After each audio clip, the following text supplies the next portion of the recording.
afternoon, everyone. I'd just like to check if you're able to hear me, and then we'd start the session. If some of you could just ping me on the chat.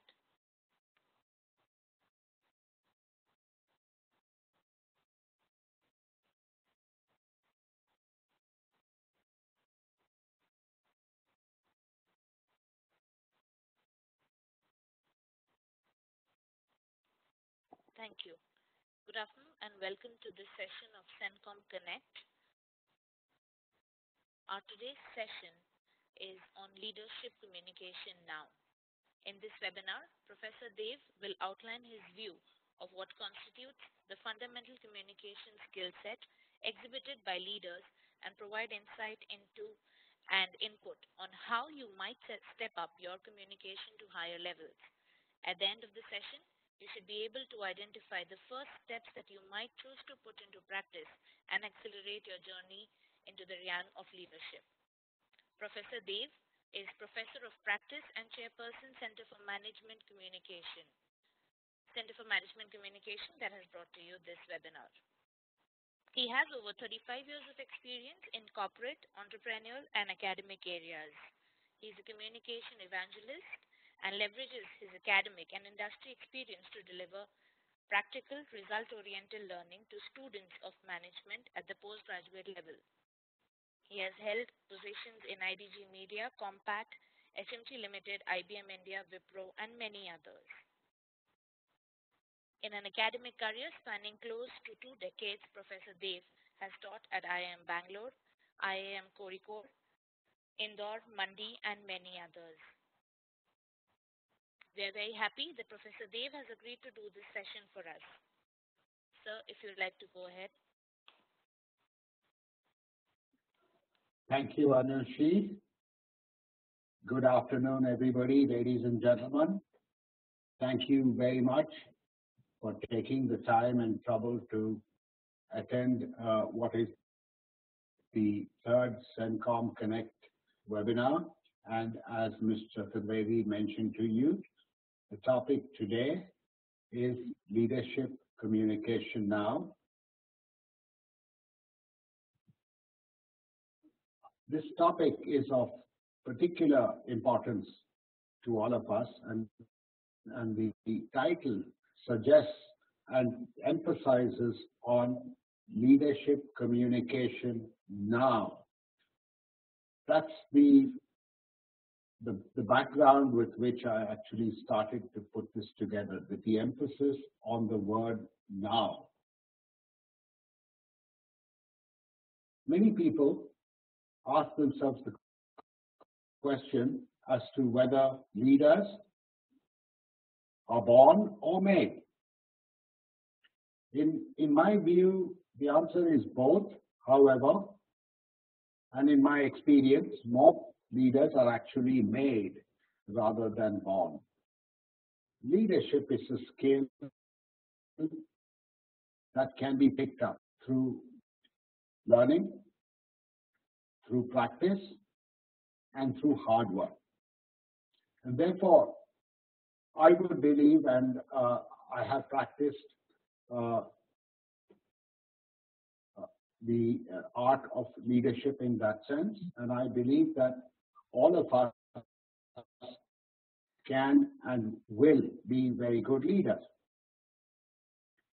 Having said that, and emphasize the point that leadership can be developed, one question that I get from all my students and people from industry is, when is the right time to start acting like a leader? To my mind, that's an almost trivial question, because there is no fixed time or good time to actually start behaving like a leader. There's no need to wait till you reach that position in life where you say, now I have to behave like a leader. The time to start practicing and exhibiting your leadership skills is right now, and the sooner, the better. Because leadership is not about position. Leadership is about the way you are and the way you behave. More so in today's organizational milieu, people tend to move quickly up the management hierarchy and are pushed into positions of leadership much earlier in life. And therefore, it's a good idea to actually start working on all aspects of leadership right now. There's really nothing to it. Many people are hesitant or even afraid of actually behaving and acting and communicating like leaders. But my suggestion to you and my advice to you is there's no time like the present, and there's no need to be reticent or to hold back on actually developing, practicing, and exhibiting all the skills that leaders need to be effective in moving people and organizations towards the corporate goals. And therefore, my suggestion is do it right now. Don't wait for something else to happen. That might be too late. Let's take a quick look at the connection, the nexus, the relationship between leadership and communication. And what you see on your screens now is a saying from the Maori language of New Zealand, wherein they ask the question, what is the food of the leader? It is knowledge, it is communication. And I'd like to stress this point. I believe this is a great proverb or saying, and it's not enough for us to know what to do or have domain knowledge or industry skills. Leadership is all about communication. Ultimately, your effectiveness and your ability to actually lead a group of people in the achievement of a set of shared objectives is to communicate. At this point, I'm going to turn my video off, so I hope you had a good look at me. Unfortunately, I'm not able to see you, but it will be in the better interest of this webinar if I were to turn it off. So maybe I'll put it on again later, and I will see you soon. As I was saying, leadership is all about communication. But don't take my word for it. Let's take a look at what Professor Nitin Noria, Dean at the Harvard School of Business, a person who has spent an entire lifetime researching, teaching, and practicing leadership, has to say about the role of communication in the leadership milieu. And Dr. Noria says communication is the real work of leadership. In many, many articles and speeches that he has published or given, he talks about a few of the characteristics of leadership in relation to communication. And he says, obviously, and as you and I know, leaders probably spend 80% of their time actually communicating in one form or the other. This is very, very important. I mean, if you're going to spend that much of your time actually communicating, it makes great sense to be good at what you do. Secondly, leaders are able to distill the essence of very complex ideas or processes or other activities and other descriptors, and are able to put them across in a very concise and clear manner. That's what we're saying. You need to have a talent for simplicity. And remember that this ability is not about talking and talking and talking and talking. It's about saying things in a very succinct manner, using only as many words as are required. If nothing else, leaders have very little time and they just cannot go on and on. They need to be precise and to the point. This is the second thing that Dr. Noria has to say. Thirdly, leaders take the trouble and the time and the effort and the interest to actually think about their audiences, people whom they're interacting with, their customers, their clients, the government, whoever. And through this process of analysis of understanding the people that they're trying to reach, they're actually able to tailor their communication to suit the needs and wants of that target audience. And that's very, very important. We're going to look at this in a short while from now, but understanding the people you're trying to communicate to is a very important part of the leadership story. And lastly, Dr. Noria talks about the need for leaders to be masterful listeners. Talking, speaking, writing is one aspect of it, but the real work of leaders is to be able to listen, to take input, and to do so in a manner by which they can very quickly comprehend what's going on and what needs to be done. That's what Professor Noria had to say. A few points from my side, talking about the fact that leaders are what I call conscious communicators. They're conscious of what they're doing and the role that they play, and they're conscious of the purpose that the communication seeks to achieve, and therefore they do this very deliberately, in a considered and in a measured manner. That's what I mean by conscious communication. We will talk a little bit about this later, but what makes for a conscious communicator? The first is they understand the process of communication, and they have models or strategies or frameworks which they deploy in order to actually be more effective as communicators. Secondly, conscious communicators are more you-oriented, which means that they are audience-oriented. They understand that if they're able to actually address the issues that the audience has, they will be more effective in getting their own points through and being more effective. And therefore, they are low on the I factor and very high on the you factor.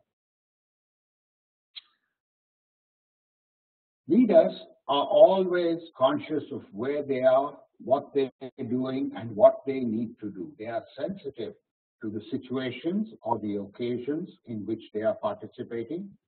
And they're also aware of the fact that whenever they communicate, there are multiple audiences, there is a whole ecosystem or an environment out there, and they are very well tuned into that moment right now, and they communicate on that basis.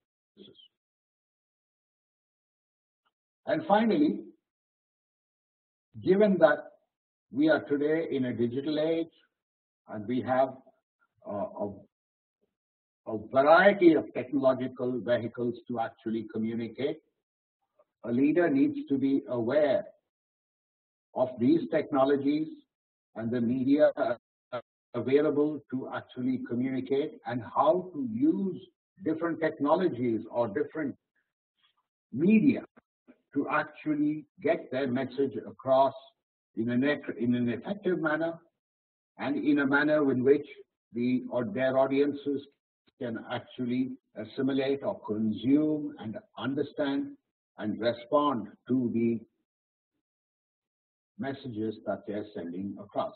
That's what I believe leaders do. They are conscious communicators. They're tech savvy, they use the you factor, and they know how the process of communication works and how to leverage it to advantage.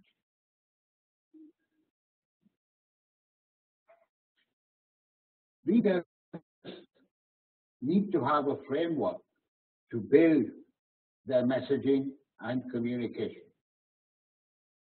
The quotation here by Stephen Covey is noteworthy because it shows the need for a very heavy you orientation while actually putting together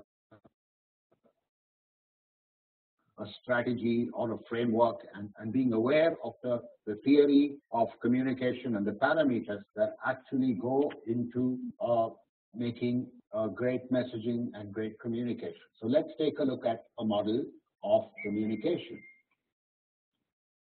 This model or framework is known as the IIM model, and it has three components.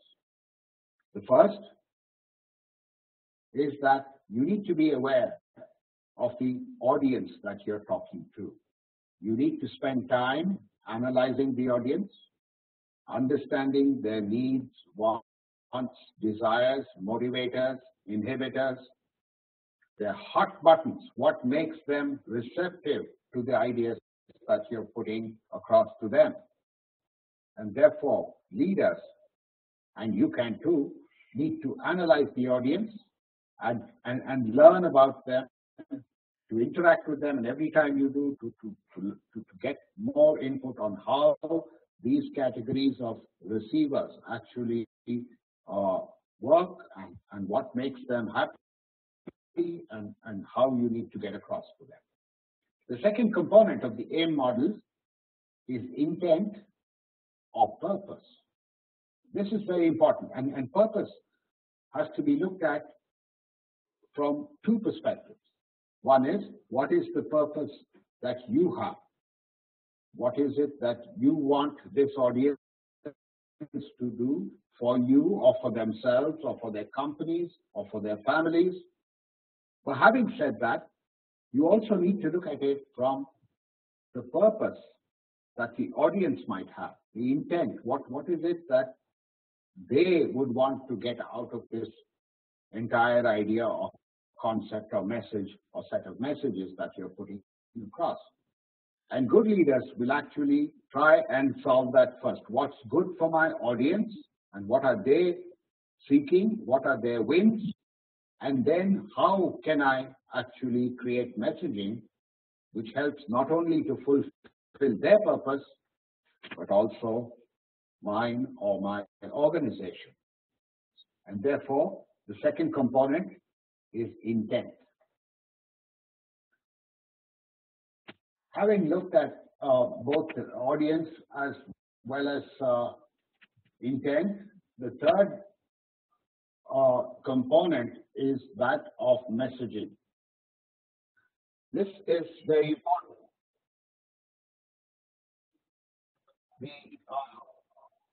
The three factors: what we say, to whom we are saying it, and what we intend to get out of it, are completely interrelated. And any time if the audience changes or the purpose changes, then the message will change. The same message to different audiences will need to be customized to meet the purposes of that audience. And therefore, it becomes very, very important to understand what we need to do and how we can go about it.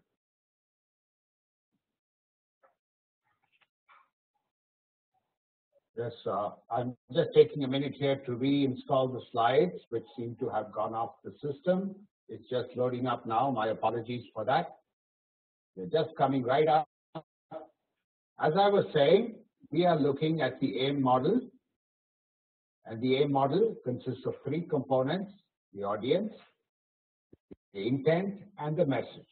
And in just a moment ago, we talked about the fact that all these three components of the IIM framework or model are actually iterative and interactive, which means that if any one changes, then we have to go back and re-examine the other two.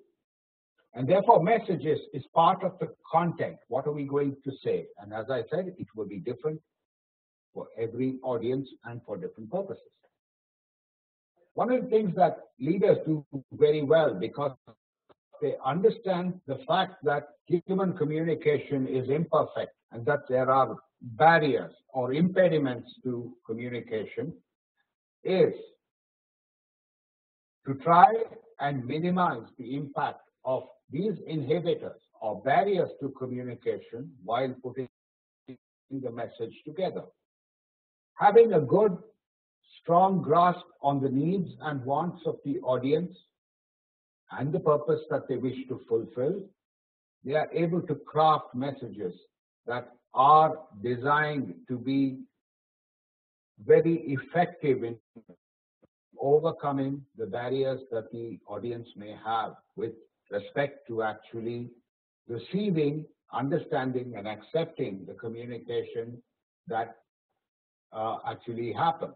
And so the AIM model is a very, very powerful, simple, yet powerful model that leaders must use and deploy and while they're actually planning their communication strategy,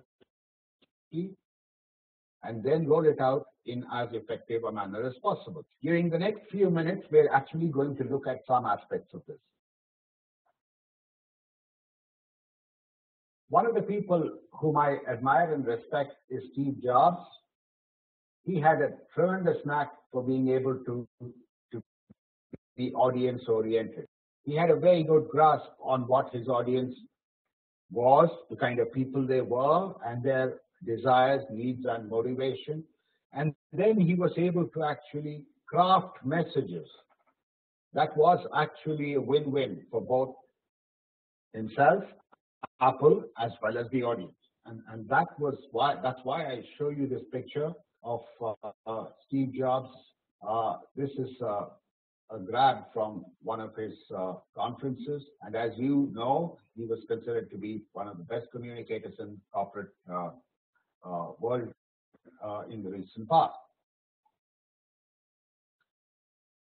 The whole issue about being audience-oriented, the U factor, is to ask what's in it for them, not what is my purpose, not as a primary determinant of messaging. First, we ask what is it, what's in it for them. How will the audience receive the messages that I'm putting across? How will they benefit? The moment, for instance, in today's webinar, I'm looking at how this will help you. And therefore, you're probably interested because you see some value in it and you want to do better for yourself, and therefore you see the benefit. And therefore, good leaders will always do this, which is how will they benefit? And therefore, rather than working towards I win, you lose kind of situation, leaders always try to frame messages and put across ideas and arguments in a way by which both the sender and the receiver, the initiator and the audience can actually come to a mutual win-win solution. Always think about the audience and you will be a great leader. Another very critical aspect of what a leader does is to persuade. Modern management is all about motivating people. It's about getting them to work, not just because I say so, but because they truly believe that what they're doing is of importance to them, to the world, their families, and in general. And therefore, good leaders are persuasive people. And if nothing else, a leader must work very hard at being persuasive. Now, the question you will ask me is, how do I go about being persuasive? The answer is something that was actually written down more than 2,300 years ago by Aristotle. And what he actually worked on was the process of persuasion and the components of a persuasive message. If you look at persuasion, it's different from convincing somebody. Convincing somebody is an act of hammering somebody into accepting that your argument is better than theirs. But merely convincing somebody does not mean that they will actually go out and change behavior or do something that they weren't doing in the past. Whereas the focus and objective of being persuasive is to change attitude of behavior. And persuasion is a completely communication-oriented activity. And realizing this, Aristotle, the Greek philosopher, statesman, and orator, actually came up with a model or a framework which actually allows a person to craft a message using 3 vital components that are required in order to be persuasive. Professor Nitin Noria also talks about it. He says that while you can appeal to somebody's rational sense of cognition and work on the numerical or the logical approaches to a problem, it's also necessary to do 2 things.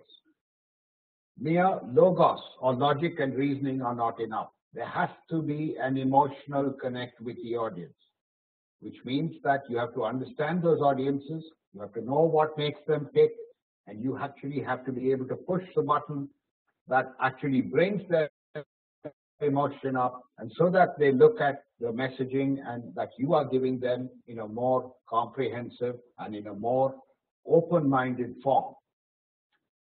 The third component, which is on the top of the slide actually, is ethos, which is a very important component of any piece of persuasive communication. That of credibility, of goodness, of the character of the person who is delivering the logic as well as the emotional connect. And that's very, very important. When you as a leader go out and interact with people, they must trust you, they must have confidence in you, and as such, you have to work on actually providing references, providing examples, providing evidence to show to your audience that you're actually credible. And therefore, Aristotle's model of rhetoric has 3 components: ethos, logos, and pathos. So remember, when you put your next message together, or you speak with an audience, or you interact with your family or your friends or your co-workers, that your message must contain not necessarily equal, but must contain components in different combinations that are suitable to that occasion. And then you put the message together and you actually deliver a very persuasive piece of communication.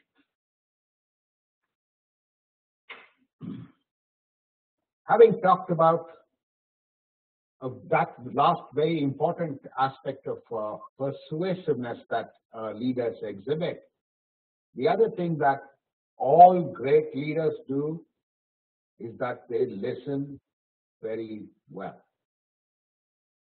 I get this question all the time, which says, when I was in school, they taught me how to read and write. They taught me how to speak, but nobody ever taught me how to listen. And that's true. We don't do it. We take listening for granted. However, good leaders do not do that. They understand that when they listen, they hear not only they hear and understand not only what is said, but many times they also are able to grasp what is not being said. Listening is a holistic process. It's not only about what reaches your ears, but also sometimes if you're listening hard enough, you will be able to hear between the lines, you will be able to pick up the nuances, you'll be able to pick up what is not being said. very, very important. What is not being said requires to be listened for. It does not occur to you or me as a natural process, and therefore one needs to be an active listener. It's important, like you see in the picture here, the lady is actually listening very intently. She has eye contact with the speaker. She's focused on it. Her body language shows that she's interested in what's happening. And that's what you need to do, to learn to listen very well. Here's the Chinese, the Mandarin character for to listen. As you know, the Chinese language is a pictorial language. It's not a phonetic language like English or Hindi or Gujarati. And the pictogram for the term to listen actually consists of 5 different little pictures.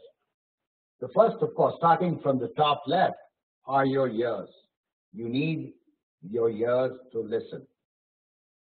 First is they have to pick up the messages that you're receiving physically and to be able to convert them very efficiently into concepts or ideas or thoughts that you can actually process. Moving down, you need to focus and open your mind. You first open it to receive all the nuances and ideas, and you are not closed, you're not opinionated, you're not prejudiced, you're not biased. You have to be receptive and completely receptive to what is being collected by your ears in order to analyze it, to make conclusions, to take positions, to be able to summarize what is happening, and therefore you need to have a good environment with an open mind, and you need to focus your attention of your mind on what's being said at that point. So ears and mind. Moving to the right, to your right of the slide here, the third component is to see, the eyes. This is very important. You listen with your ears and with your eyes. And in many cases, you actually get to more input from what you see. And there's this congruence between what you hear and what you're thinking at that time and what you see. And the mind actually puts both these pieces together to actually get a much better picture. You get verbal cues from the speaker or from the source of your communication, and you are able to actually get a lot of non-verbal cues. You're able to get a lot of additional information. So maintaining eye contact and being in touch with what the speaker is saying at that point is very important. Moving down the slide, we're looking at undivided attention. This is very, very important. All of us have a lot of bandwidth in our brains. We're intelligent people, and the human brain is capable of doing a lot of things simultaneously, including other things that get in the way of effective listening. And so while somebody's speaking, you could be processing multiple tasks or threads at the same time. And those actually inhibit your ability to focus and to think about what exactly is being said. And therefore, the fourth component of the pictogram here is to give your complete attention to the speaker. That's the fourth point. And finally, the heart. You need to be empathetic. You need to feel for the speaker. And good leaders do that. They set their biases and prejudices aside. They open up their minds and their hearts to actually empathize with the speaker. And through this process, they are able to, like I said, not just understand, retain, and later recall what they got, but they also have the ability to understand, to empathize, to see the entire picture, and to actually build a very strong connect between the speaker and the receiver. They're interested in what's happening, and they're able to you might recall many good managers and leaders actually have a great ability to remember and recall what was said. By deploying the 5 components of the pictogram that you see here, you will be able to do it too. So think about it.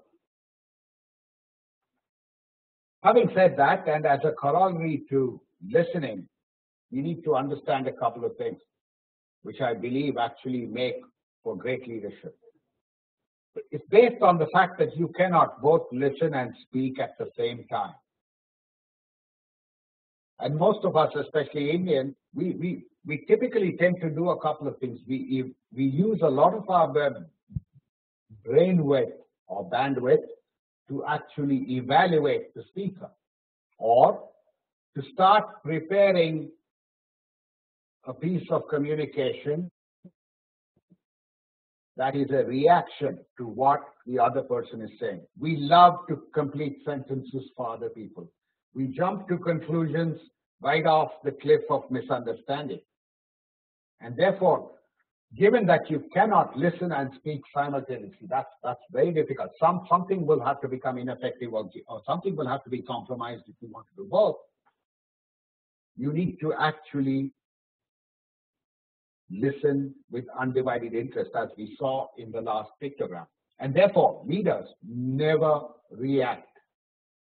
They listen through completely. They think about what is being said. They apply their minds, their hearts, and their undivided attention, and then respond. That's how Professor Noria actually, when he talks about they're able to say things with very few words and in a very simple manner. The ability to respond comes from great listening, great thinking, and then actually coming out with a very rational, considered, and very concise piece, which is a response and not a reaction. Think about this. As a leader, count to 10 before you actually say anything in response. Listen to the person through and through. Having said that, less is more. As the saying goes, God gave us 2 ears and 1 mouth.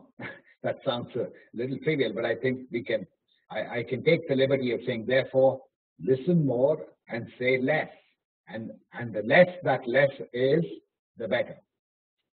And finally, on that topic, leaders know when to keep quiet. This is the hardest part of it all.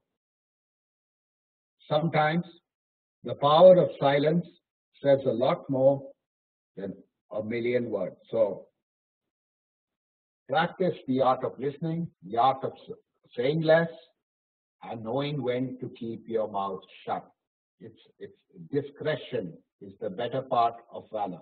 And sometimes, just because you're the leader doesn't mean you have to say something. You open your mouth and you put your foot in it. Avoid foot in the mouth disease. Be measured and respond as is optimal for the situation. Great. We are progressing at this point. I do believe you may have some questions, and this may be a good time for you to actually send them across via the chat facility that's available on WebEx. Please send it to Anushi, our host for this afternoon, and she will put them together, and if there are some common questions, club them together and then send them to me. So as we get to the end of this presentation, I'll be able to spend some time actually responding to some of the questions that you might have. So if you have any questions, please do that and send them to us. One of the things that leaders do, and they do very well, is that they have a very distinctive style. Actually, they have a whole repertoire or a whole variety, a large number of styles, and they're able to actually change styles based on the occasion or the purpose or the audience. And that's what I call style flex, the ability to actually go out there and be versatile, to be appropriate, and to say what is best suited for that occasion. Let's take a look at some of these. When we talk about style, I'm talking about managerial style. And it's very important to understand this, that as leaders and managers, we can't be our good old, back home kind of selves. As leaders, we have to be conscious that we have a role to play and that we might have to change. These roles vary, and we have to take different positions at different points in time depending on the occasion or the audience, and therefore we should be able to put on what I call the leadership persona. And that's a style in itself. And when you're in leadership style, your communication has to be appropriate. One way of looking at styles is to look at the spectrum of positions that a speaker might take in a given situation, starting from aggressive to what is called passive aggressive. That is, you're actually being pretty quiet, but under the surface you're boiling. At the other end of the spectrum, and a lot of leaders do this, is to try to be manipulative. That's pretty dangerous, but a lot of people do it. Or if they're moving up that chain, some people are just submissive, which means that they give in. They are beaten into agreement, or even if they believe that what is being said is not correct, they still accept it because they are submissive.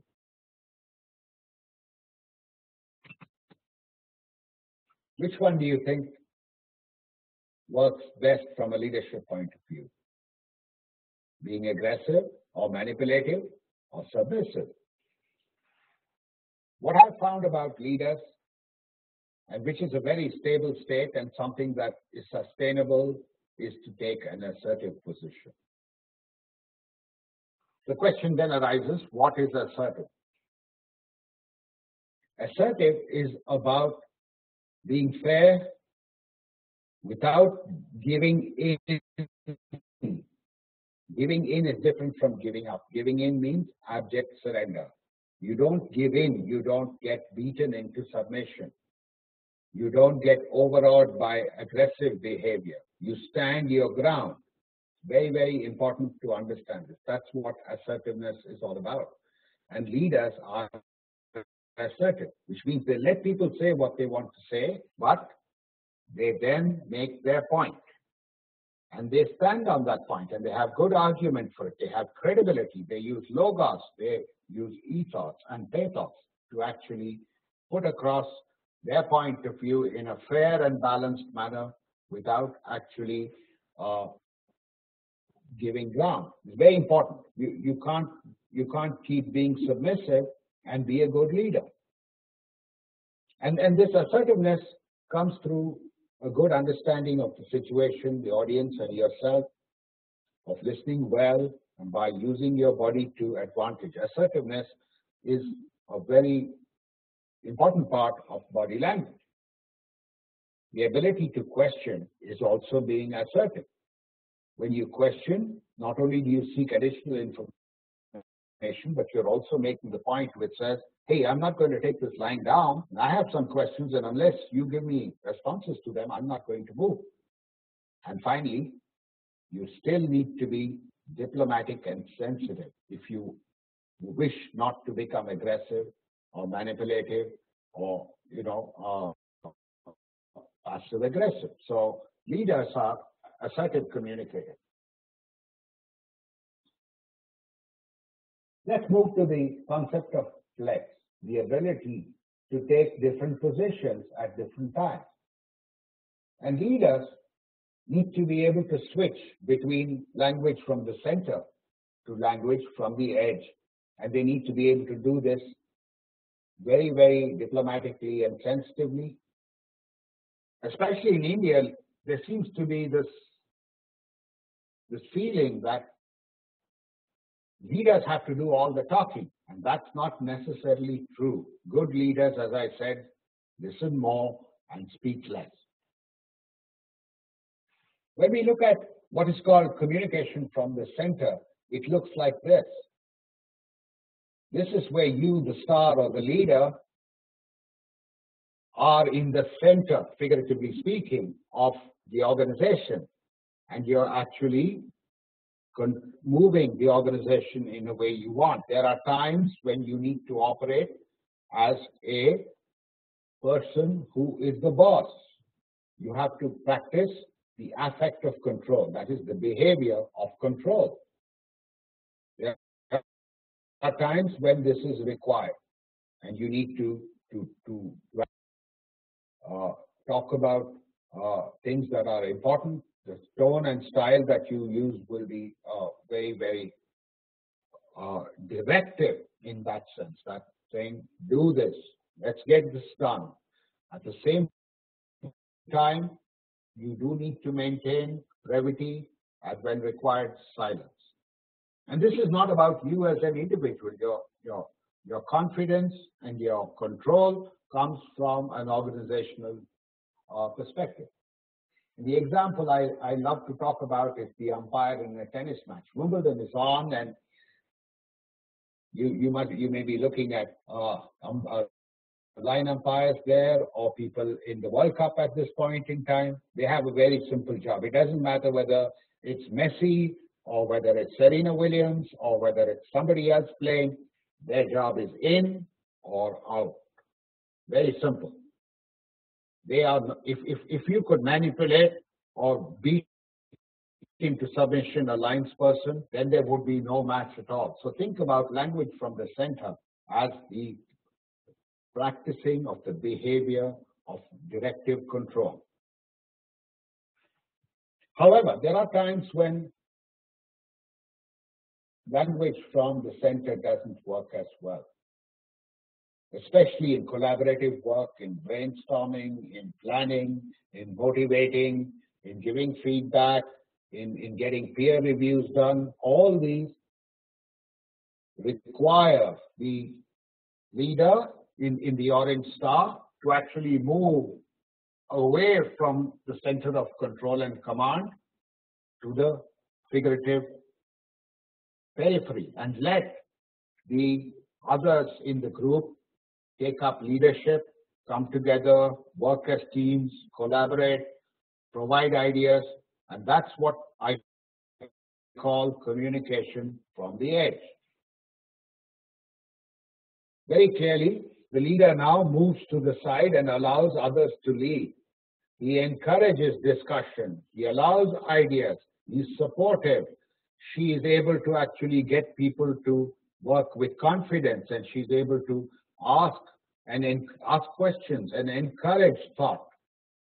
Okay, and if you were to ask a question which says, are these estimates realistic, for instance, as you would see on your screen? These are not that the leader doesn't know.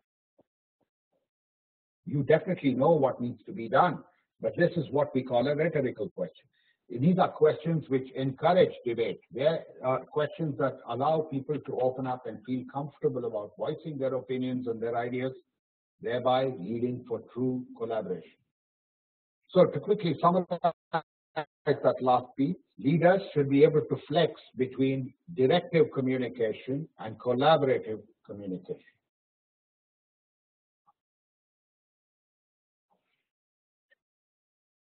In the last 40 minutes or so, we've been talking about various aspects of communication. We talked about why leaders need to be great communicators. We talked about how they understand frameworks, models, audiences. They know how to listen. They know how to actually say less. They are able to understand that styles are important, and that it is necessary to be able to change one's style depending on the occasion, the purpose, or the audience. And of course, that's the most important piece. They are audience-oriented communicators. That's pretty much what we did.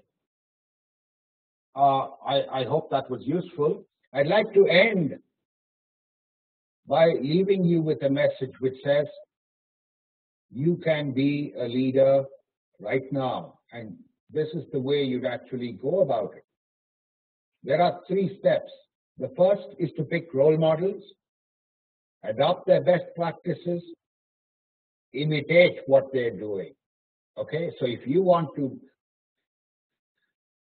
be better than Sachin Tendulkar, first you have to know how Sachin bats, what are the basics of cricket, what's sportsmanship, and so on and so. So we imitate till we come to a point where we are technically extremely versatile. Once we have reached that base level, you can start to try things, to experiment, to do a few things. That's what I call the improvised stage. The second stage in your journey to leadership communications. And finally, you innovate. You come out with new ideas. You come out with new ways to communicate. You try your own models. And this works. This, in my experience and in my personal experience, this is something that I've done, and I believe that each and every one of you can do this. Imitate, improvise, innovate. And to come back where we started, you are a leader today. And let's not worry about tomorrow. Start thinking, acting, and communicating like a leader today. And as I have put on the slide here, it's never too early. Thank you very much for listening to me. If you have questions, and I'm sure we have some, I'd be quite happy to actually look at some of them and spend a few minutes actually responding to some of your questions. As I said, I will respond to your questions.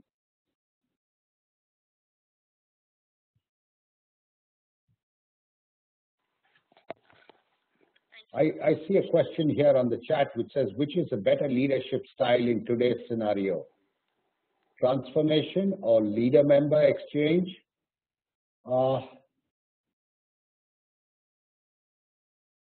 Today's corporate and organizational environment is a very complex thing, and I would actually say that successful leaders don't pick just one style. Like we talked about communication flex, I believe that leaders can and must change their leadership style. In some cases, you need to be directive. When the house is on fire, you can't start a meeting and start, becoming collaborative and, talk about a consensual kind of arrangement or leadership position. And sometimes you need to be directive. And as Vimal said, mix of all. However, my point is that you have to pick the right mix at the right time, and that comes through experience. You will get there, I do believe, and you can actually work with it. Now, here's another question from Vijay or Vijaya. It says, when you are in a group, how come you maintain your identity and make others listen to you, considering a large group with multi opinion? Now, okay, that's a really tricky one. Okay, which says, when you are in a group, how do you maintain your identity and make others listen to you? Now, not a very simple kind of solution. What I do believe is that when you are in a group, that's the whole point of audience analysis, which says what's common to this group. And you will find that while, okay, let's take an organization. Different people do different things. And that's the job of leaders, is to get the vision and to get a shared objective. That's what leaders do. They try to establish the commonality of purpose, both of all the various components of a organization, and try and find that common ground which works for everybody. Very difficult to make a statement, but I have in my experience actually come across situations like this where it's possible that people are divided or people have different opinions, and that's the task of leadership. Bringing people in a country together in a time of crisis or war is one way of looking at it. In multicultural countries such as India, bringing everybody together under one banner is very, very difficult. But I do believe that we did it. Mahatma Gandhi did it, and he was able to actually bring people to a common. Why just a large group? An entire nation. It's very, very important, in my opinion, to do that. I have been through a couple of mergers and acquisitions, and I've been part of leadership teams which actually bring people together. And that's what we did. When two different companies come together, and you have to find the common thread that is important to all of them. Remember that there are two, we talked about win-win, there are two aspects. There's a win for the individual and there's a win for the organization. And the good leader is able to actually try and position both of these.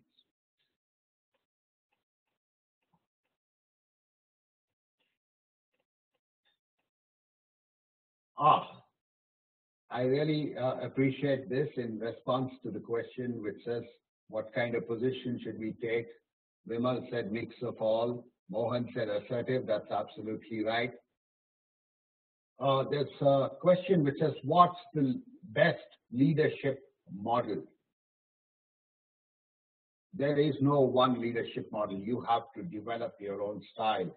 Like I said, first you imitate. You start by adopting the leadership style that maybe your favorite manager has, your Richard Branson or your Nandan Nilekani or Mr. Narendra Modi, and then you start molding that by improvising on what these people do.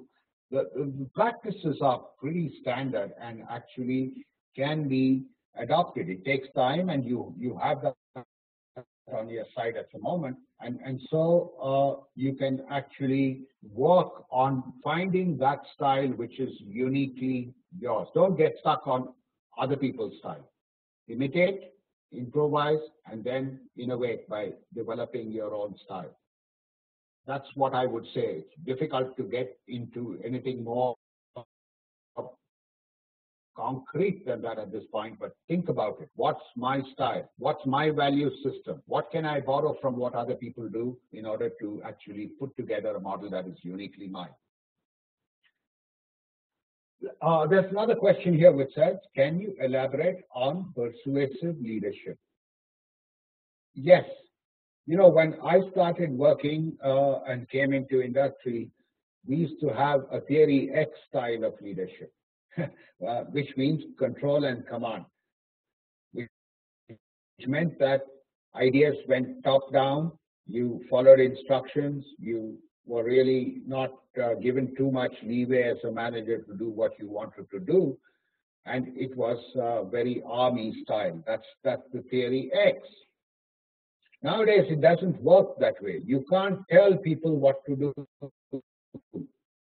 The reason why you need to be persuasive is because nowadays we have to sell people and not tell them. And therefore, it's important that when an organization needs to do something, they should be able to carry their people with them. And as a result, they should be able to create communication which shows a win for both the individual as well as the organization. And that's why we need to be persuasive. If you look at Martin Luther King or you look at Mahatma Gandhi, they were extremely persuasive people, and they work that way. I've had in my time a couple of very persuasive leaders. Mr. Som Mittal, who used to head up Digital and later Compact, was one of the most persuasive people I ever met. He never said no, but he would discuss, he would work with you, and he will arrive at some kind of a solution to the problem that you had gone to him with. And he made you feel as if you were the person who thought it up. You believed that while it was his idea, he was able to make you feel that it was your idea. He was able to persuade you that this is the right way to do things, and so you went out and did it. That's what I would like to believe. And there was the other comment or suggestion which came up. Maybe this could be one of the last today. It says lots of communication nowadays is remote. We may not be face to face. We work in teams which are dispersed and spread across the globe, and therefore, how do we handle stuff like body contact, etc., etc.? My comment to you on this is that when we look at communication, there are components that are non-verbal. Don't look at just body language. Look at non-verbal communication. There's a difference. Body language implies that I'm able to see you and you are able to see me. That's one aspect of it. And today, even though we're remote, we all use Skype. We use WebEx. We have multi-locational video conferencing. These are all technologies which allow us to actually see each other and gauge our body language. Sometimes that may not be possible. When you and I are on a mobile phone, you don't get to see me. But let me tell you, there is meta communication happening. I can discern your emotional state based on the paralingual components of what I get from listening to you on the phone. How do you sound? What is the speed at which you're talking? What are the words that you use? So it's not only important to get the body language. It's also important to look at the paralingual components. Very, very important.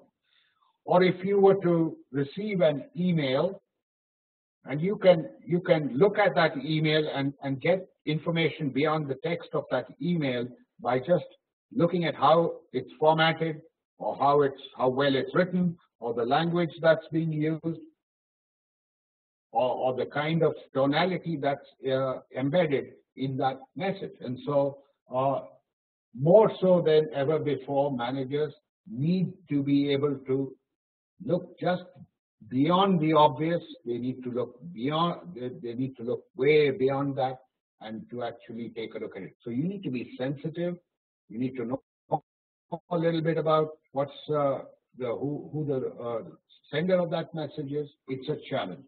It's a challenge. But I do believe you have now some ideas there, and I'd like you to work on it. Okay.